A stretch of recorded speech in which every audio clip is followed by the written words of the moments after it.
So I always forget when it goes live. There's no like little buzzer or anything, so it's silent on our end. And then I look up and I can see myself on the camera. So hello, welcome to Learning to Flight. We're on flight number 68 tonight, and it's December 1st, so we're getting into the holiday season. And so we wanted to do some wines that are kind of classic for the holidays, in my opinion, and then probably in your opinion, because that's what has mostly formed a lot of my opinion since Raymond kind of trains me every day, it seems like. So we're pretty much going to be in France and Italy for all of our pairings for the wines tonight, and then for the cheeses, which we're doing all cheeses, no beans for this one. The cheeses are all pretty funky cheeses. Yeah. And then pretty typical French kind. Yeah, exactly. Actually, two of them are like copies of a certain cheese from France, but they're making them in Vermont, and so it's kind of nice to be able right now with this problem with supply to be able to get something similar that is just as good. So that's what I like about it. The three pseudo French are actually from Vermont and from New York State. Yes. And in New York, yeah, Vermont, New York, and yes, Vermont, New York, Vermont. Okay, Vermont, France. Yeah, there we go. So northeast, and France, which is pretty much almost like the same latitude, I guess, too, right? Yeah, actually, I was looking at the temperature wise too. It's like yesterday it was the same temperature in Paris and in Chicago.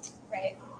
Yeah. So, yeah. But actually, I'm not surprised by this. Actually, the crazy part is that when you look at the 45th parallel, it goes through Bordeaux, right, and it goes through Quebec, which is way north, and the climate is very different. Oregon, so that's why they grow Pinot in Oregon. Yeah. It's a very different climate in Bordeaux. You're in Chicago, you said?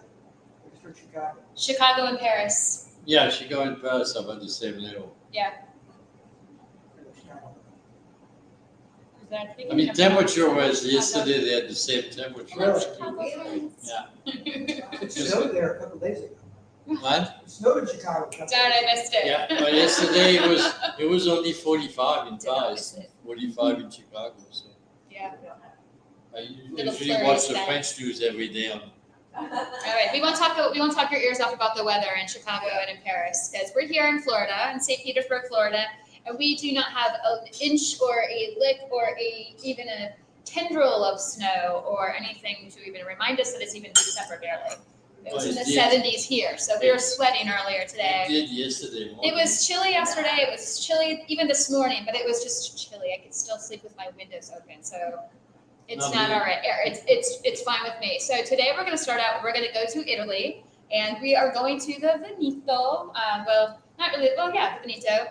And so this is Bisol, and Bisol is a very old family. They're on, I want to say, like their 21st generation, I want to say now, is running the winery, and it's two brothers.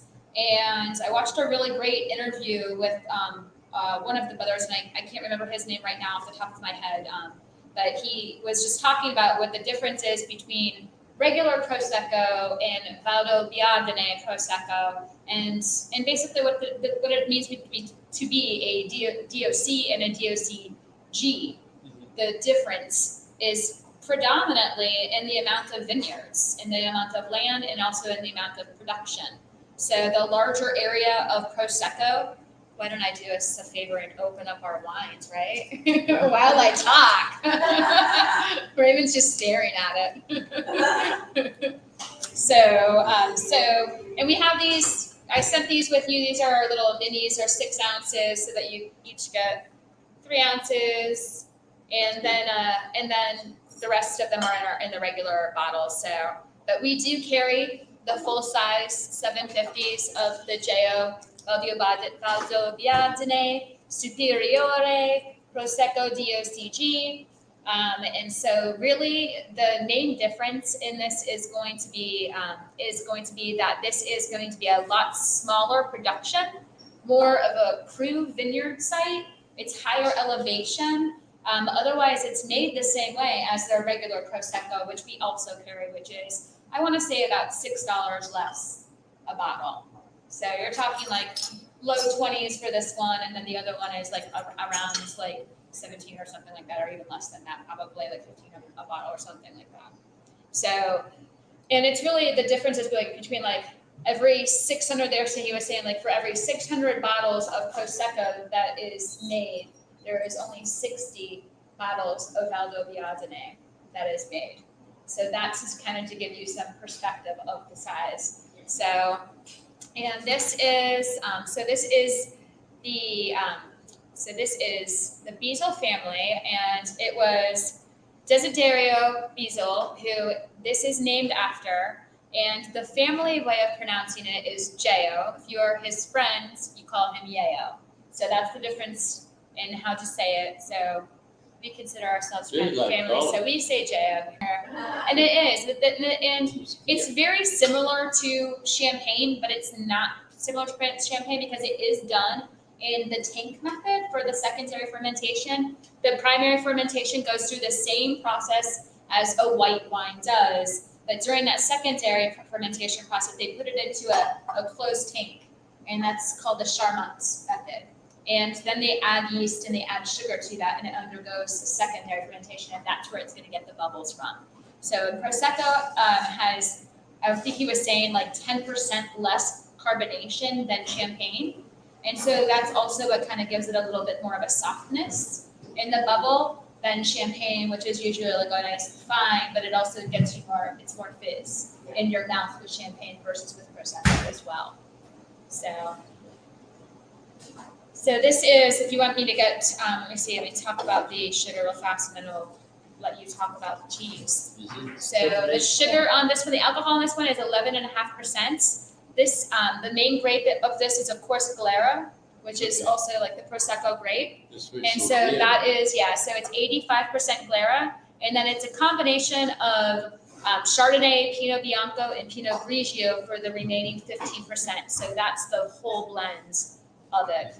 And the Glera is just a very aromatic, lovely grape. So you get the aromatics in the grapes. And in my opinion, one of the main differences that I get between the Valdobbiadene Prosecco versus the Superiore Proseccos versus the regular Proseccos, in my opinion, is that there's more of a stratosphere of flavor. It's not just citrus. Whereas like the regular Prosecco, you get more citrus, but you get some stone fruit on this one as well, like some pear and some lychee.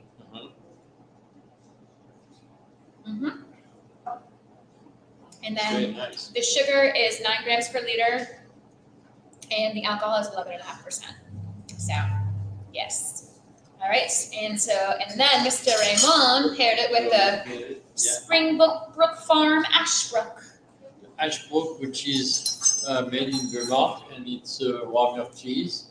And it's the one, the long stick with it. There's a line With like a line in the middle. It's an ash vein going through the middle of it. So the one that has a little gray line in the middle.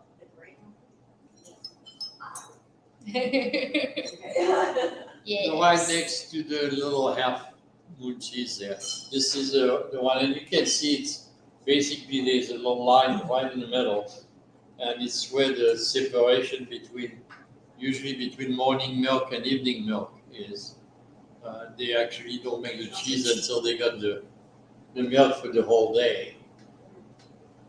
So they start with the morning milk, and then they put some vegetarian ashes and some sea salt in the middle to keep the milk from coagulating, and then also it keeps the flies away during the day. So that's the other good thing about it.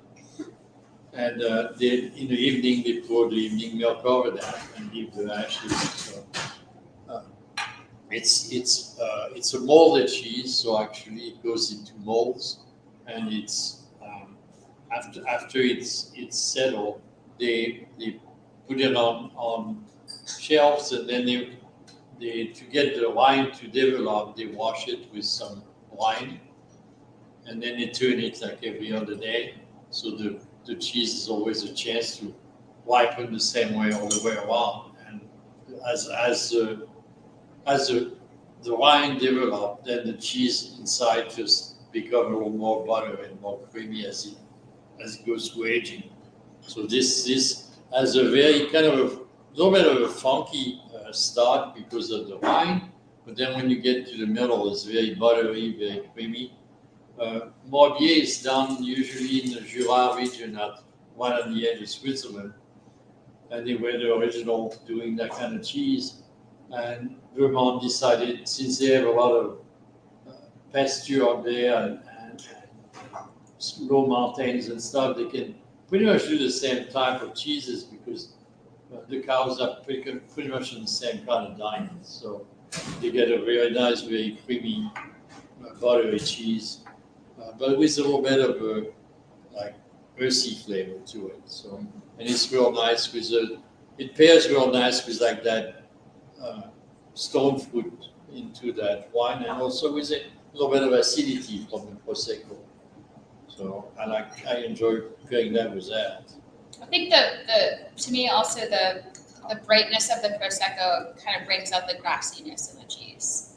Yeah. That's it. And so with this, you can eat the rind, right? The rind is fine to eat. Yeah. Yeah, because I did. I just ate it. At first, I cut it off, and then I was like, Most cheese you I'm gonna can taste this. most cheese you can eat the wine. Mm-hmm. Some wine are stronger. Some people don't like the wine, but it's part of the cheese.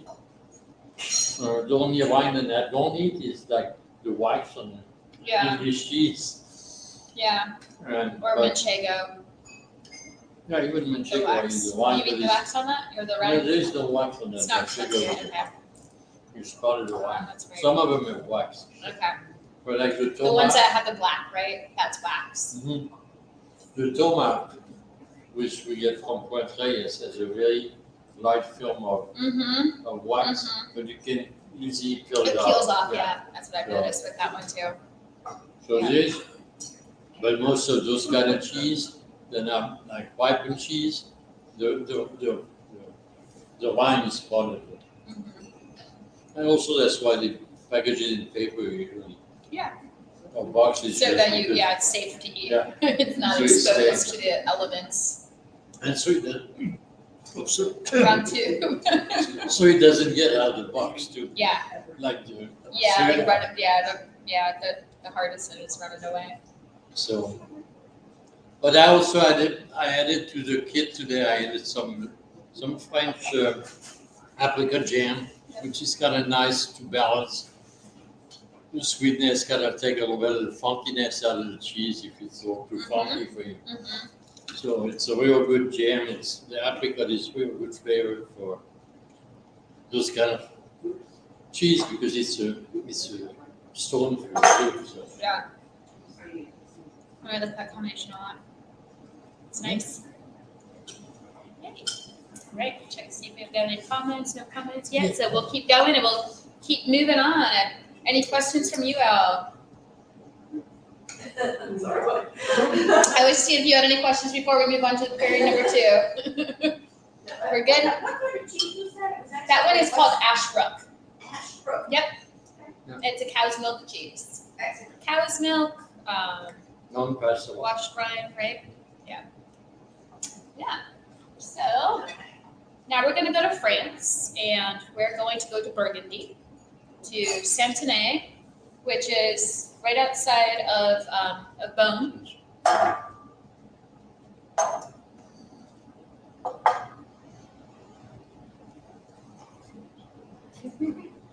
It's finished.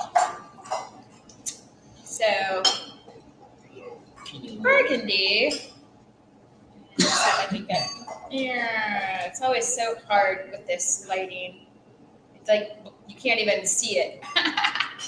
All right. Well, for those who have the handouts, you have a picture of the wines in the Yes. on the handout, and then you can also see it when I put it back on the shelf. You'll see the label again. But yeah, so this is the castle, and there is also a picture of the castle on the handout in the bottom picture, because we're always talking about these the roofs there, Yeah, in the Burgundy. tiled roofs in Burgundy, because that's just such. I mean, that's It's the really- only place that they do that There's a couple of It is places specific. in Switzerland, in Switzerland too. Yeah. Okay, but not that many. But that's Right. very prevalent in Burgundy. and probably like on the other side of France, like Yeah, it's by not the that Alps. far. Yeah, yeah. I'm sorry. That's okay. And then this was also, I had posted a video, an aerial video of the Burgundy region, and that was, if you got a chance to see it, if you didn't get a chance to see it, I definitely recommend it. You could also like put it on and put it on mute even while you're watching this on another window if you wanted to, just so that you can kind of get an idea of the geography in this area, because this area, you know, millions of years ago, this was underwater. So it's got so much sediment and so many layers of limestone and clay and fossils and like pebbles It's got and nice rolling hills. nice rolling hills, exactly, as well. So the vineyards are all planted on the hills and then also basically like on the valley floor as well. So yeah, so this is 100% Pinot Noir, and put my glasses on so I can read my notes as well. So, and this is Chateau De Santine, which is one of the largest and also probably one of the oldest estates in Burgundy. And this was owned by the chateau was built in the 9th century, again in the 12th century, and again in the 16th century. So that's, yeah, exactly. They kept on adding on, and it also just kind of shows you probably like how many wars, and they had to kind of do repairs. I'm sure that those are significant to that timeline as well. And then this was the property of Philip the Hardi, and he was the Duke of Burgundy. And so he, in 1395, he is pretty much the Duke who is responsible for saying that Burgundy is only allowed to be if it's a red, it is only allowed to be Pinot Noir, and if it is a white, it is only allowed to be Chardonnay. No other wines, like no other varietals, are allowed to be planted in Burgundy. And he really believed in Burgundy, and he was basically like the spokesperson traveling around Europe, you know, like bringing people Burgundy wines to try and bringing them back to show off the wines as well. So he was a big proponent for Burgundy, and so he is the reason why we have this, Well, like to me, basically like the foundation. to me, the interesting part about that thing with Burgundy is that it shows you that by using the same grape Yeah, for wine, there's so many different terroirs Exactly. in the area, depending And if that's it's what's on fun the about it. south-facing hill or north-facing hill. yeah, There's hundreds of varietals of Burgundy, and they all made from the same grape, which is pretty amazing, and then shows you how important the place where it's growing, the soil, the exposition to the sun, to the rain, changes the wine totally. So it's very, very visible in Burgundy. and in Burgundy, there's like five appellations, and then within those appellations, there's like over 100 climats. So, and those are basically like these like little, you know, microclimates, and so that's why they're called climats, is because it's weather driven, and it's also terroir, like geography driven as well. But that's what creates like this wine from this region tastes like this. And Pinot Noir is one of the most fickle grapes, but it's also kind of like it's a winemaker from what I hear from winemakers. They say it's basically like a grape that they love because it loves to struggle, and once you kind of learn how to work with it, then it's just so rewarding. So because it is the most representative of the terroir of that region. So let me put my little scroller on. There we go. We're on the other one. Okay. So yeah, and then this property is huge. It has a vinification capacity of 5,000 hectoliters. It has two specially adapted vinification cellars, one just for the Côte Chalonnais wines, and then another for the Côte Bonne and Côte de Nuit wines. And then within this, that capacity has a storage of up to 1,600 barrels on the top, and then beneath another additional 800 barrels. So we're talking 2,400 barrels pretty much at probably at all time full of wine. So that's a lot. Good. It's a large size. So, and then as far as the aging goes, let's see if we put that on there. I don't think it told me the aging.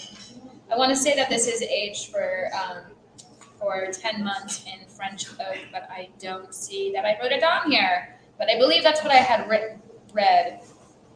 So let's hear about the cheese. So Raymond paired this one. I discovered this one actually when I went to Chicago at the beginning of the month, and I went to a fantastic little cheese shop that someone recommended to us called A Beautiful Rhymes. So if you're ever in Chicago, I definitely recommend stopping in there because they have a great selection of cheeses. And so they had the mini Kunik, and I loved it. So I was like, we need to have this here. Yeah, and this one of the reasons it was picked for this wine also is because Burgundy region is usually very well known for their double cream and triple cream cow milk cheese.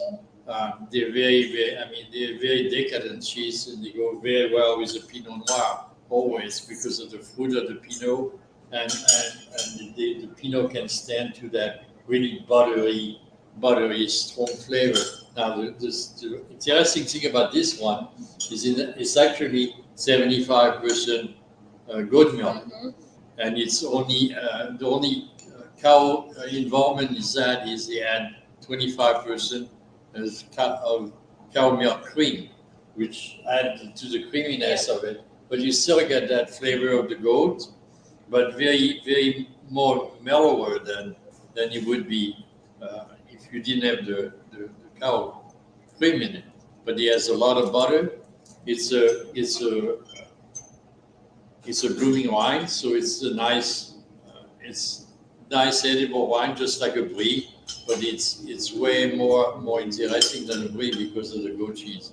Goat cheese has a lot of butter fat in it. Can we see number 4? Of the cheese? Wine. What do you see number 4? What? Yeah. Sarah. Yeah. Can you check to see if there's a number 4 wine floating around? I swear I have. I wouldn't saw. I don't understand. If they're sorry. No. But yeah, it has that almost like biting in butter. But it has that tanginess from the goat cheese, of the goat. from the goat milk. So it's really interesting because of the well balanced, real nice with the great food flavor of the wine too. I love that. I'm glad you approve. And the wine look kind of funky. It's actually very mild. Yeah, it is. It doesn't have that The bitterness strength that the brie gets. Yeah. That's actually what I noticed too. Is like I originally was like cutting off the rinds. The Bordeaux. Yeah, it should be right there though. Cause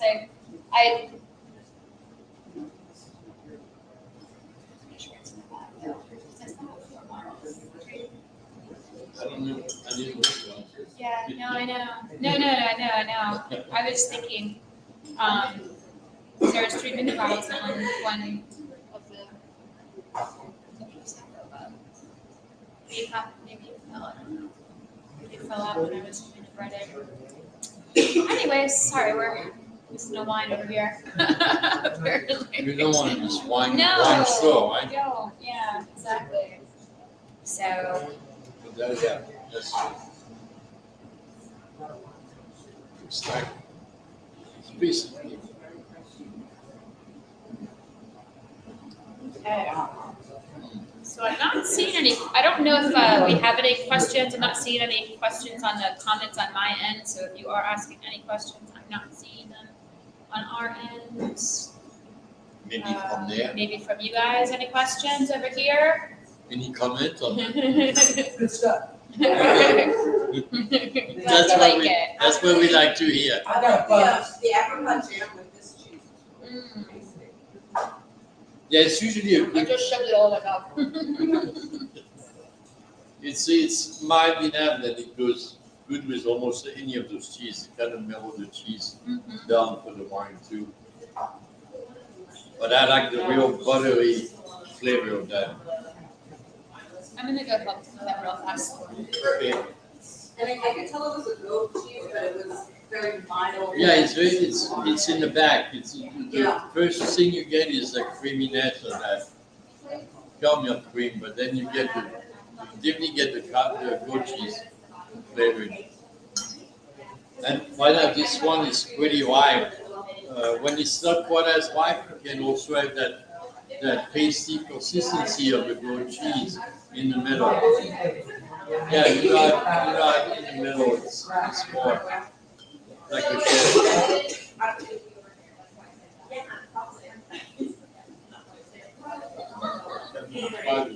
To be determined. We'll see if Chad fights his battle. Let's hope. If not, they've got extra. Little girl from the Oh my gosh, yes. way home. I know, we got Elizabeth joining, eating the vegan cheeses with us.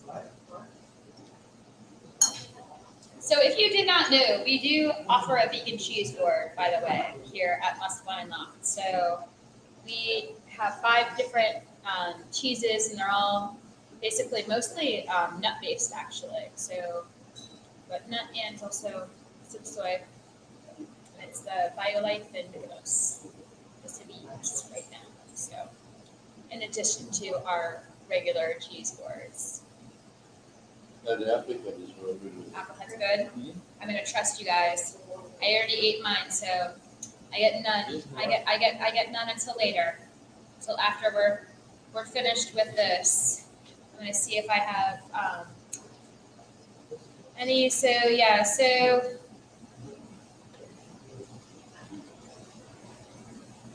just saying like 17 appellations.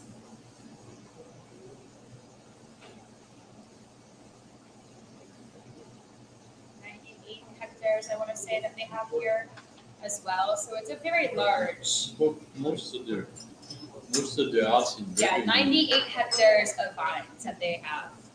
So between the Côte d'Or and Côte Chalonnaise.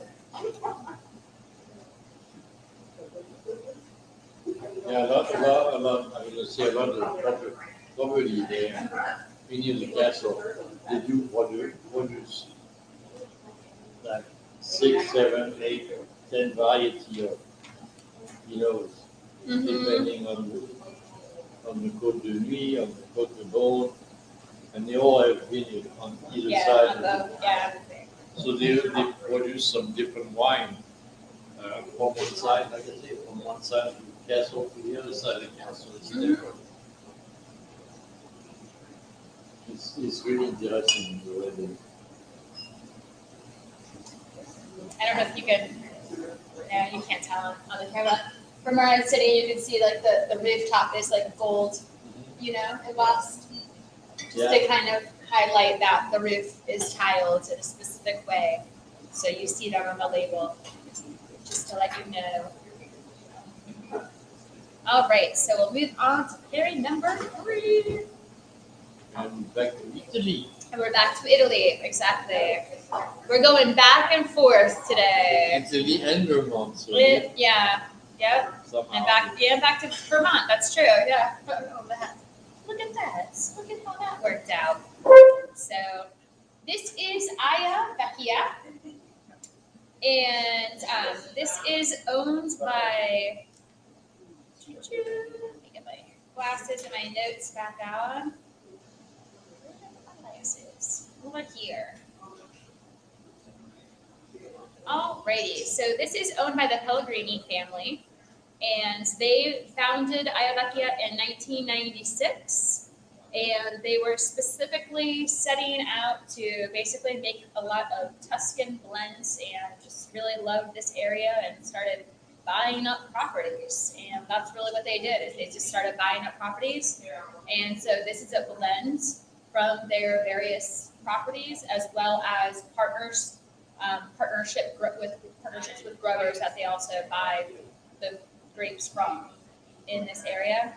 And they're in Bulgaria, so pretty warm, pretty hilly, whereas Burgundy is kind of cold at night but warm during the day, or I guess probably look at the peak parts of the day. You get fog in the morning. Yeah, you get fog in the morning. Okay. Because of the hill. Yeah, and I feel like the same goes here as well. They get fog in the morning and overnight, and then it blows off, and then it becomes a beautiful sunny day, and then everyone's happy, and the birds are flying, and the bees are buzzing, and I just noticed this is a 20 years yes. edition. Yeah, and I did want to point that out also. I put the wrong vintage on the sheet. This is actually the 2018 vintage that we're drinking, not the 19 vintage. And so this is actually their 20-year anniversary edition. So, and it is a blend of 60% Merlot, 30% Cabernet Sauvignon, and 10% Cabernet Franc. And it was aged in various types of oak barrels for 12 months, and then in bottles for 6 months before being released. I want to say that they probably didn't even release it. Well, they might have released it right away, but usually they'll even hold it back longer. But it's usually held back a minimum and aged a minimum in bottle of 6 months. And then when we say it's released, that just means basically like now it's getting labeled, bottled, put into cases, and then it's not like that's already happened. It's like, nope, now we get to do that part of the production. Then they wait for that to rest in the bottle so that it doesn't go through, bottle shock, and they test that, and then they send it out. So it's not just an instant thing. There's still some more time that's going on beyond that. So that's why you usually are back vintages. So Nice. it is, yeah. And originally I thought that I would put this one as number 4, but then I served it and tasted it over the week, and it's actually a little bit lighter and has less tannin concentration than the Bordeaux that we're going to do next. So that's why I switched the order, and you guys are none the wiser other than me just telling you right now. Yeah, it's a Bordeaux Blend. So it is. So that's basically what this is. It's a Bordeaux Blend from Italy. And so here in Tuscany, Chianti and Brunello and the Rossos were basically king and queens. And so then what started happening is with Chianti, you had to blend white grapes into it as well. And that was kind of the way that they made Chianti. And so they started kind of like some vineyards started experimenting with, thank you. This one is fun. To go back to Vermont. I know, I have this at home, and I'm just like literally doing like what they said, or just spooning it out. Yeah, most of the time. Yeah, so, where was that? Okay, so the Super Tuscans kind of came about as they just started blending red grapes and wanting to see, they grow similar grapes, and they wanted to have kind of like a more of an international varietals, so they started planting like Syrah, Merlot, Cabernet, as well as their local varietals of Sangiovese, basically. And so they started blending that, but with this, there's no Sangiovese in it. It's just Merlot, Cabernet, and Cab Franc. So it's not what you would typically find in Tuscany, and so that's basically kind of like, there was a war against it. Not really a war, but there was a lot of backlash at first, and then they finally said like, no, we're gonna let this happen, because these wines are really freaking delicious. Mhm. So, and we're glad that they did that. If you agree with that. So I love this cheese, sorry. now that cheese, I'll give you a quick, this is made, I want you to make sure that you get on the outside of the cheese, Yeah, the bark. that wine is not a wine, it's actually a piece of bark of a tree. Don't eat it. So don't eat it. They do, I guess they do that to keep the cheese. Keep it in place. Keep it in place so it It's doesn't very run gooey, back to yeah. Vermont. It's a very creamy cheese.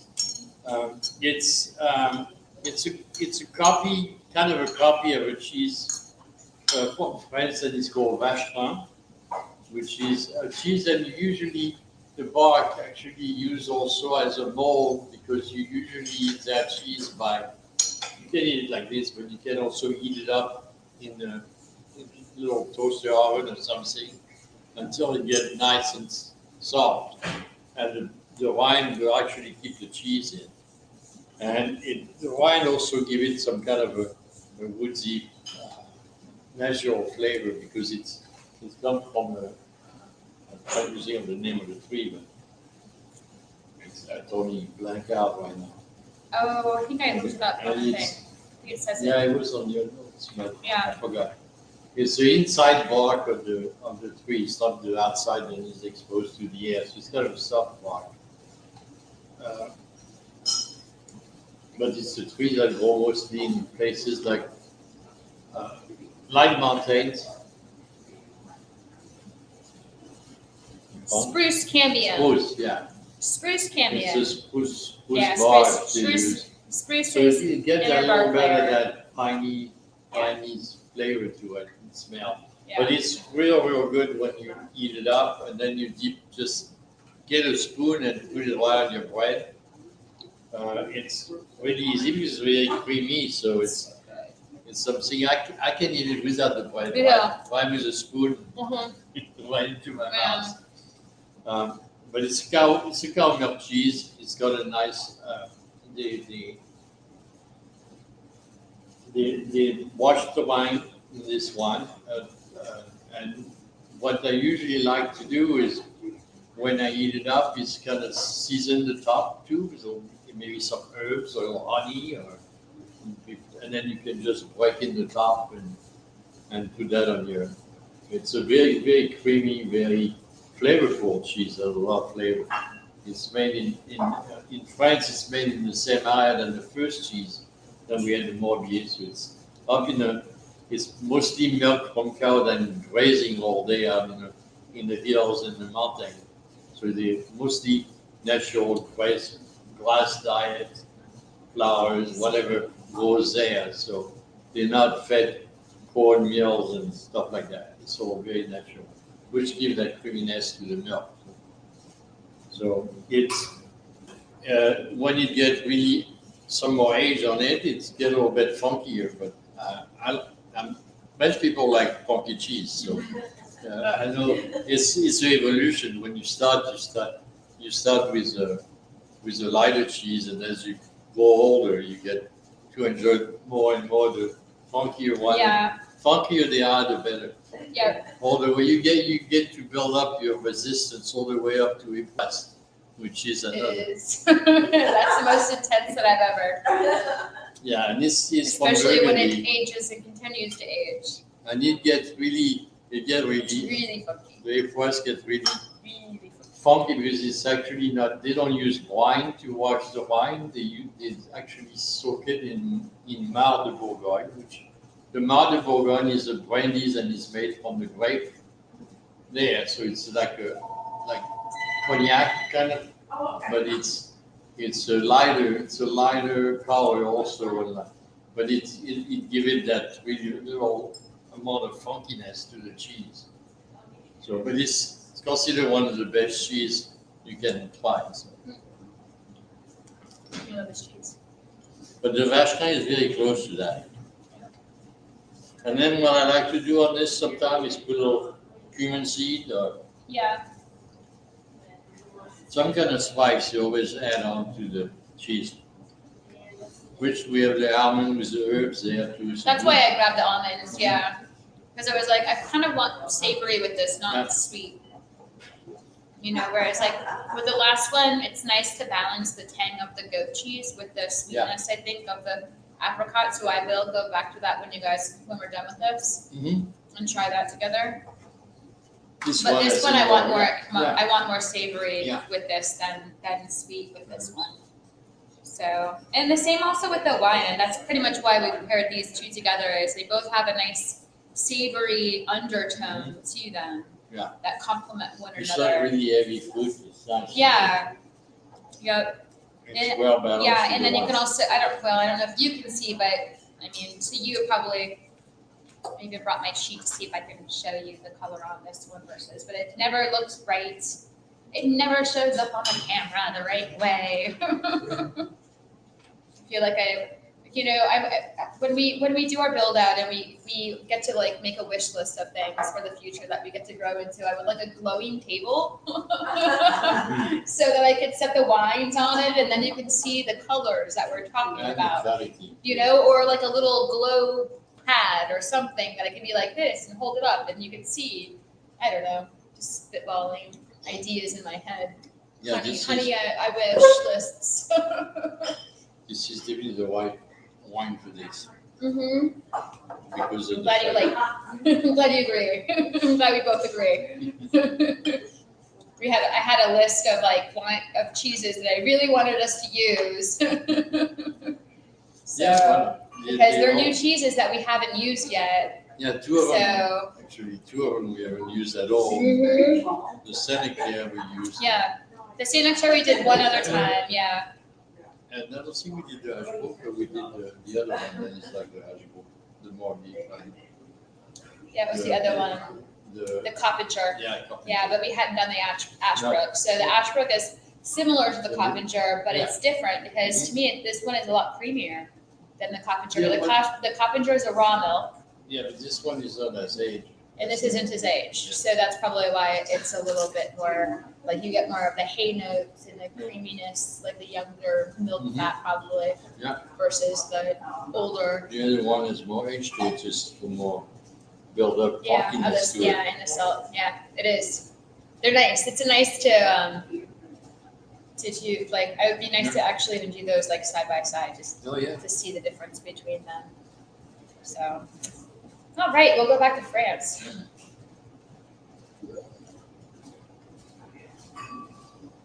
Or can you just cheese every day? Yeah. So so this was by the way, our cork. Yeah, you can see that. This was our cork from our Burgundy. This is our cork from our Lagone. This is our Super Tuscan. So you can barely see this. Mhm. And then wait till you see the cork from the Bordeaux. I think you And know this about Bordeaux that. is unfiltered and unfined, so if there is some sediment in your bottle, just be aware. Do understand that this is something that will naturally happen with wines that are unfiltered and unfined, and that they do this mostly to kind of like allow the wine to really be itself versus like removing those particles away Yeah. and presenting you with like the skinny version of itself, as I call it. And then look at this guy. Woo! So this one is super dark. So this was our number one, which was our Pinot. This was our reds anyways. So technically number two, number three, which was the second of our reds. And then this one is the one that we're about to enjoy right now. So yeah. Alrighty. So now we are going to Bordeaux, France, but we are going to Lussac, Saint-Emilion. And Ramon says this is one of his favorite regions. That's what he constantly says whenever we have Bordeaux, yeah. Bordeaux, but you also like Saint-Emilion in particular, and Lussac, I guess. Yeah, but I like them. I like them all. So- They all. This is a very like It's hard to go wrong with the Bordeaux. yeah. This is a very sunny, warm area. I mean, I almost feel like you compare Bordeaux like to California because here you have like red clay, like deep red clay in some of the vineyards. Specifically in this one, there's one particular vineyard. This, by the way, this is a Negociant family. that owns this, and they own, this is the Tissan, clean my glasses here, the Tissandier family, and they own 9 chateaux in the Bordeaux region. So this is not the only chateau that they own. So they have and quite an offering of wines. So this is 80% Merlot and 20% Cabernet Sauvignon. There's no Cab Franc in this one. It is aged for 12 months in French oak barrels. And of those oak barrels that they age them in, 1/4 of them or 25% of them are new oak, new French oak, specifically French.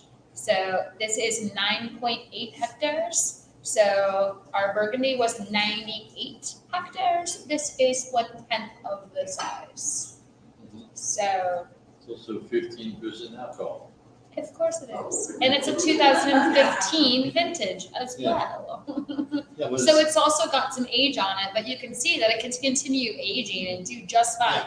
this is As you coming taste up it, you're gonna see there's plenty of fruit on this. There's plenty of tannin still. There's plenty of acidity even. It's drinking fantastic right now, in my opinion. But you could age this for at least another 5 years, and I think that it would still do well. Yeah, more than that. Even, yeah. But I think it would still be drinking well, is what I'm saying. Like, still be in its prime. So, I personally can tell that it has more new oak versus the last one. Because I get like the vanilla, the baking spices, and those sort of sweeter notes from the oak that you'll pick up from like how it depends on like how they toast their oak also. And There's a all sorts nice of things. little bit of acidity in the back. Oh, it's got a lot. It's got so much going on. This is a lot, to me, in my opinion. This is a lot more complex than the last Some one. heat. And it does have some heat to it, especially because it's like you said, 15% alcohol. So, yeah. And this is clay and limestone hillsides. So, It kind of tastes like yeah. Definitely more savory, mushroomy, like that kind of like cellar mustiness to it. And definitely like on the savory side, but it's definitely still got the fruit there too. It's also in Bordeaux it's actually no alluvial plains Yeah. because of the river on both sides. I mean, they grow wine on both sides of the river, but a lot of the alluvial deposit from hundreds of years is there, so that gives some stronger flavors, I think, to the wine too. Can never see these in this thing. Like, I'm just trying to show the label and you can't see it on here. I'm like, it's just white. I like the persistence though. I know. I'm like, I keep trying, What but is- it's just not working. And she's like, put it back over there. Then it's too far away. you can So I always- apologize. I can never get it right. You can always come and buy a bottle, then they'll have I'm human. I'm not perfect. Yes, please come. Yeah, we did. We just they just got more of this in, so we just picked up another case of this, and we do have a good stock of this in right now. The Lagone, I'm low in stock right now, but I'm hoping to get more of that in on Friday. The Jeio, we just got new stock in, so we're good on that. And the Burgundy, we had a full case, and we've just used because we just got that in, so that's a new arrival for us as well. So So the last cheese is certainly the funkiest one on the board tonight. It's meant to It be that is, way. yeah. It's but we ended with it. it's made in the center part of France, which is Auvergne, which is all the old volcanic mountain. Then there's a lot of cones in the area and have been rounded up by the erosion, but the soil is very volcanic.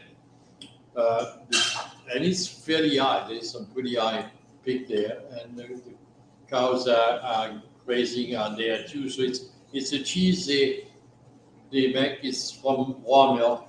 It's been made there since the 1500s.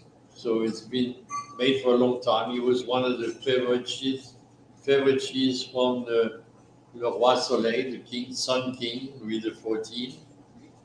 It is made the same way still this day. It's a wash wine cheese. They want and they press it in mold. It's pressed, and then they age it on white straw. Mhm. So that give it that extra flavor in the wine. It's a earthy, mushroomy kind of flavor. It grows in cave. They put it in caves, and actually, if you would see the whole cheese, the main part of the wine has to be like an orangey gray, but it has to have dots on it from molds from the cave. That helps the cheese aging. And if it doesn't have it, if it's like a one color, it doesn't qualify for the AOC. Yep. They will just discard that. It has to be more than one color of mold on it. But that's what builds the flavor in the cheese, and you get a little bit of that. I try and The smell you get when you walk in a cellar from the saltpeter and stuff on the wall. So you get that cave smell to it. But it's also very creamy and mild when you pass it.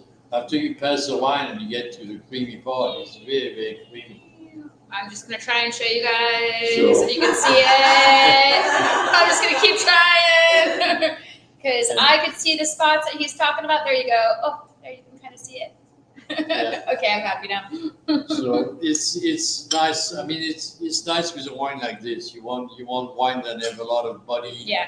to go with that. Yeah. And that's another one that will be. It could be nice with the herbs, with the almond. It'll be a little bit softer if it's too strong for you with the apricot jam. They give it a little mellower. So because the wine doesn't have that much fruit to it, it's more savory, I think. And to me, it's a very good combination. And the last thing I like is that this one has a back acidity on the back that actually goes real good with the creaminess of the cheese. Yeah. I agree. Because it's not so young. I mean, so old. But that's actually, this one is a Saint-Nectaire fermier, they call it, which means it's made in the farm. It's not an industrial made cheese. And it has to be raw milk, and it has to follow certain, like the color and the aging to it. They also make a Saint-Nectaire that is more like industrial kind of, but it's not the fermier kind. So So you don't get these flavors. this one is actually very mellow for me. Really? Yeah. Good. So get it while it's still mellow for Raymond, because it's going to be not mellow for most of us. No, but It's going to be funkier for most of us, but mellow for him. It's funky and mellow. It is, yeah, it is. It actually is. yeah, So, which is my favorite kind of people. There you go. The more you get into the center of the cheese, away from the wine, the creamier it is. So the wine kind of balance the creaminess of the cheese. It does. I like this one a lot. I like that pairing. So yeah, Jody said it, or not Jody, Jill said that it's funky like a 70s disco. I definitely agree. Right? Yeah, exactly. Yeah, so I wanted to also tell you, one of the things that I forgot to mention was what Lagone actually means for the number 3 wine that we did. And it's actually named after, and this is like that was like their flagship, Super Tuscan, that they put out, like mass produce. I hate to say mass produce, but that's what they make the most of, basically. But it's named after a small creek that runs through their property and runs in between the vineyards and the villa. So, which the villa, they have like a full hotel event space. You could go get married on their property, of course. It's gorgeous. Very picturesque. And that's also like the villa that you see on their label, on their bottle. This one means the castle of the black milk. Ah, Moulin is a mill. that makes sense. Unfortunately, I could not find any pictures of the castle. Everything that I looked up in Google kept on wanting to do Moulin events. And I'm like, no, I'm not looking for Moulin That's in events. Burgundy. That's in Beaujolais. Yeah. Not Burgundy, Beaujolais. We just discussed that. Beaujolais is Gamay. Burgundy is Pinot Noir. Do not confuse them. For me, it's the same area, basically. It's not though. Yeah, but I mean, It is like it is. Like that's how Yeah. silly it this seems. is Probably. Burgundy Like, here, and this is Beaujolais. it's like Tampa and St. Pete, basically. Mhm. You know, like we have like this like the Gulf, this little like nostril of Oh, it's not water even- between it's us, not even but they water don't even between- have like a nostril of It's like water this. between them. There's a road going through it. On Right. one side, This is Burgundy. Burgundy and across the street is Beaujolais.